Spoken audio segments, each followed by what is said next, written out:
Olá a todos, eu sou a Tita e bem-vindos aqui ao canal O Parecer das Coisas. Hoje estamos aqui para mais um vídeo de opinião, mas antes de passarmos à opinião propriamente dita, já sabem o pedido habitual que eu vos faço sempre que vos subscrever o canal, partilhem com os vossos amigos, ponham like e comentem, tudo isso é importante para o meu canal continuar a crescer, chegar a mais pessoas, e os comentários é a forma que eu tenho de interagir convosco, ter o vosso feedback. Eu tenho demorado um bocadinho a responder, mas eu respondo. É só terem um bocadinho de calma, eu acabo por responder.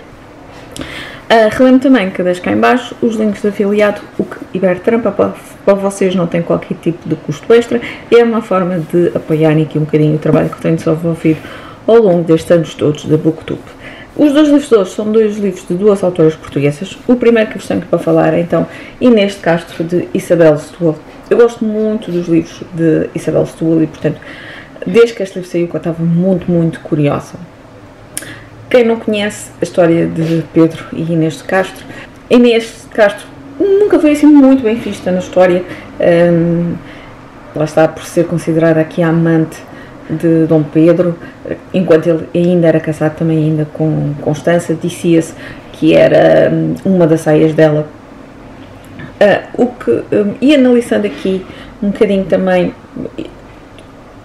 aquilo que Isabel Setúbal nos partilha, claro que isto é ficção histórica, portanto há aqui coisas ficcionadas, mas depois, se nós formos também investigar aqui um bocadinho mais, a probabilidade de Inês ser aia de Constança não é propriamente muito elevada, e portanto eu achei esta teoria de Isabel Setúbal muito credível.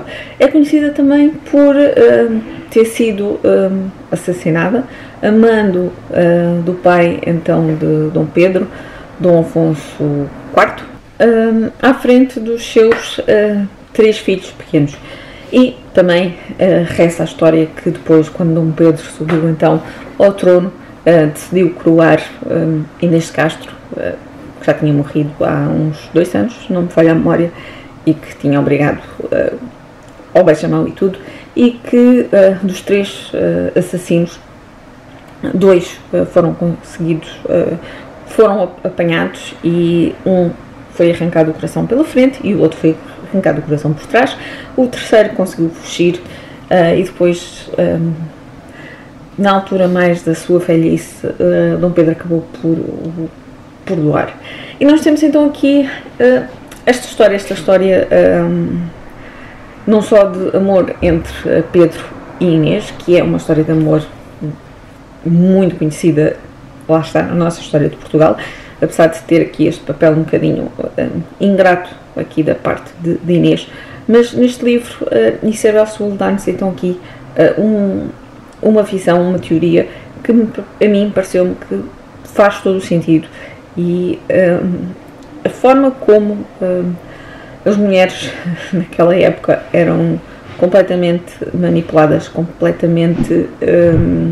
eram foguetes nas mãos dos homens das famílias, e que elas basicamente não tinham poder e tinham que andar aqui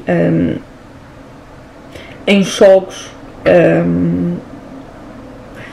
e ao mando, então, entre aspas, de ordens dos seus familiares mais próximos. Eu devo dizer que fiz uma grande leitura, como em todos os livros que eu faço de Isabel Setúbal. Este livro não foi exceção. Eu vou dar 5 estrelas. O livro tem aqui mais de 400 páginas, portanto eu vou enquadrar na minha categoria de literatura, que era a única que me faltava preencher, que era um livro com mais de 400 páginas. E, portanto, aqui está. O segundo livro que vos tenho para vos falar é então O Retorno de Dulce Maria Cardoso, se não me falha a memória, e era um livro que eu tinha muita curiosidade, porque toda a gente falava maravilhas desse livro.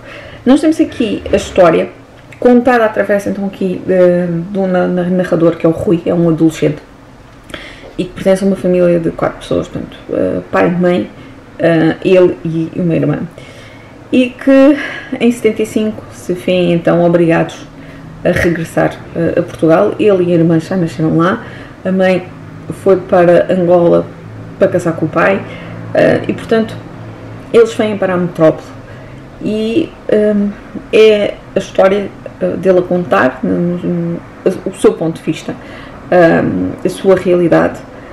Eu gostei, achei interessante os relatos enquanto ainda lá está, no regresso e no início quando cá estão, quando chegam cá.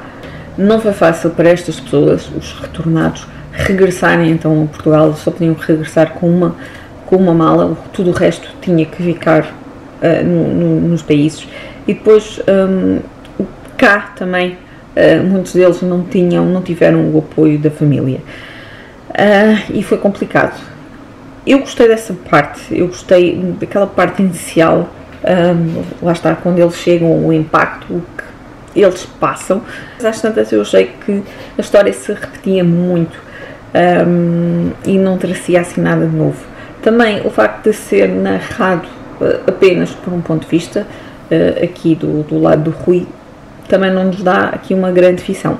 Eu acho que tinha sido muito interessante se a autora tivesse explorado não só ou da parte da irmã ou mesmo da parte da mãe do Rui, aqui um bocadinho, não quer dizer que se calhar fosse todo, mas ter aqui um bocadinho mais. Não deixa de ser também interessante o facto de ser uma escritora, mulher, a escrever então sob um ponto de vista masculino. No entanto, a história em si não me conquistou.